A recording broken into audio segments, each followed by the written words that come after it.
Hey everyone, welcome to CLAT Point. इस video में हम जानेंगे एलएलएम के बाद कौन कौन सी जॉब अपॉर्चुनिटीज़ हैं हमारे पास जिसको हम अवेल कर सकते हैं। बेसिकली एलएलएम क्या है? एलएलबी के बाद की गई मास्टर्स डिग्री को हम एलएलएम कहते हैं, जिसको हम मास्टर्स इन लॉ के नाम से जानते हैं। ठीक, सबसे पहले तो बेनिफिट अगर देखा जाए तो एलएलएम करने का बेनिफिट क्या है आपके पास कि भाई आप मास्टर्स हो गए, अगर मास्टर्स की डिग्री आपको चाहिए और आपने एलएलबी कर रखा है तो ऑब्वियसली हम एलएलएम परस्यू करेंगे, वो हमारे लिए हेल्प करेगा हायर एजुकेशन में। ठीक, लेकिन अगर स्पेसिफिक कुछ एरियाज की बात करते चलें कि क्या क्या अलग अलग तरह के बेनिफिट्स हमको एलएलएम करने के मिलेंगे, तो वो आज इस वीडियो में डिटेल में हम देखने वाले हैं। सबसे पहले हम बात करते हैं नेट जेआरएफ के लिए, यानी कि असिस्टेंट प्रोफेसर के लिए। ठीक, अब ये नेट और जेआरएफ का एग्जाम क्या होता है? नेट और जेआरएफ का एग्जाम आप देते हैं for the eligibility of assistant professor.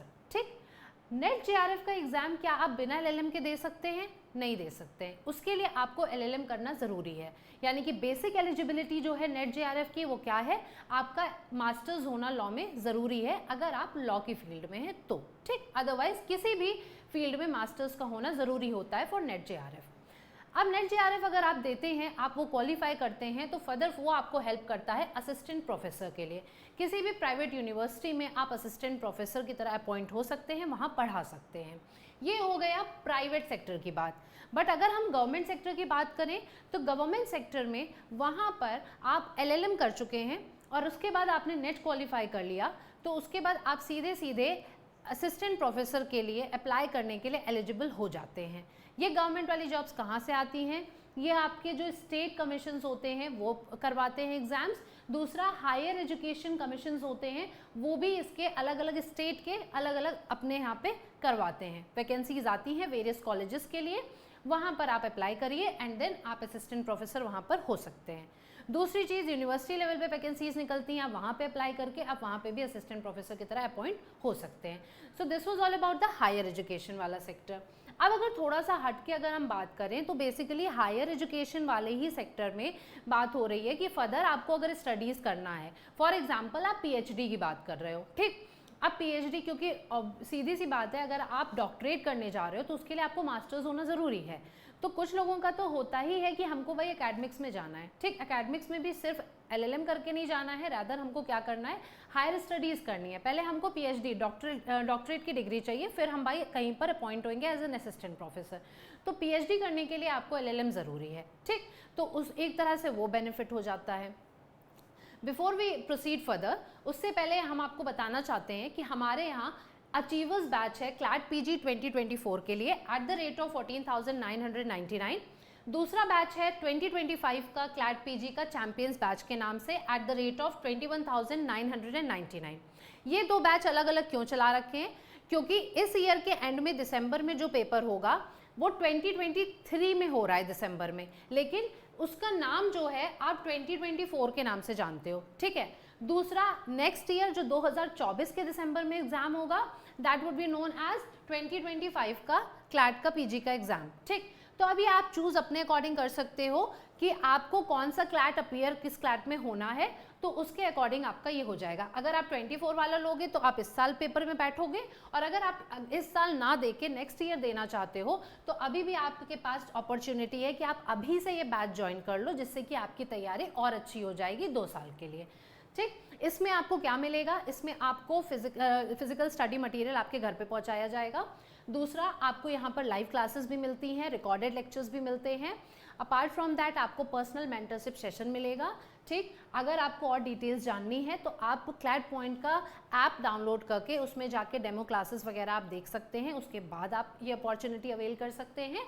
Secondly, अगर आपको और डिटेल्स देखनी है तो आप फिर विजिट करेंगे वेबसाइट, या फिर आप अगर डिस्क्रिप्शन बॉक्स में देखते हैं तो आपको कॉन्टैक्ट डिटेल्स भी मिल जाएंगे। ठीक, फर्दर अगर हम बात करें, हमने हायर एजुकेशन की बात कर ली जिसमें पीएचडी हो गया, हमने बात कर ली नेट जेआरएफ असिस्टेंट प्रोफेसर के लिए। अब ये थोड़ा सा अलग फील्ड आ जाती है भाई कॉर्पोरेट जॉब वाली। कॉर्पोरेट जॉब में एलएलएम कैसे हमारे लिए इंपॉर्टेंट है?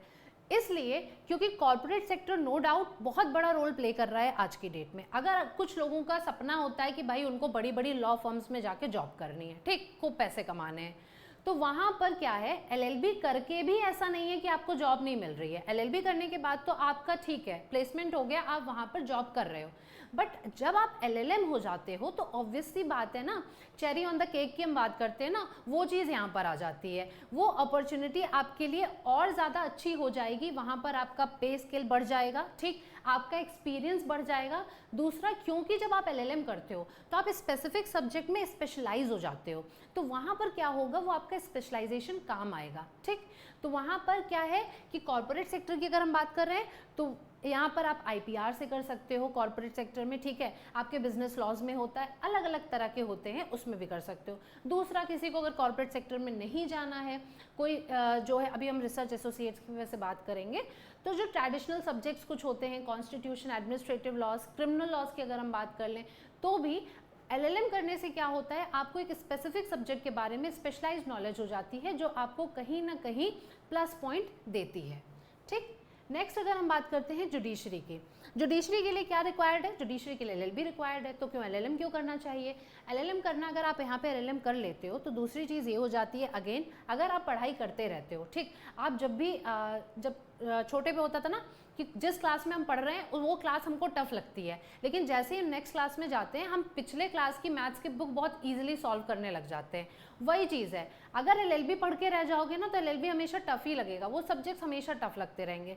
लेकिन फर्दर जब आप स्टडीज़ करोगे, LLM में जाओगे ना, तो आपको कहीं ना कहीं LLB के सब्जेक्ट्स एकदम बेसिक लगने लगेंगे। क्यों? क्योंकि अब आप थोड़े हायर लेवल पे पढ़ने लगते हो, तो आपको लगता है यार ये तो कुछ भी नहीं था, ये तो जो हम कॉन्स्टिट्यूशन वगैरह पढ़ के आए थे तो बड़ा सिंपल सा था।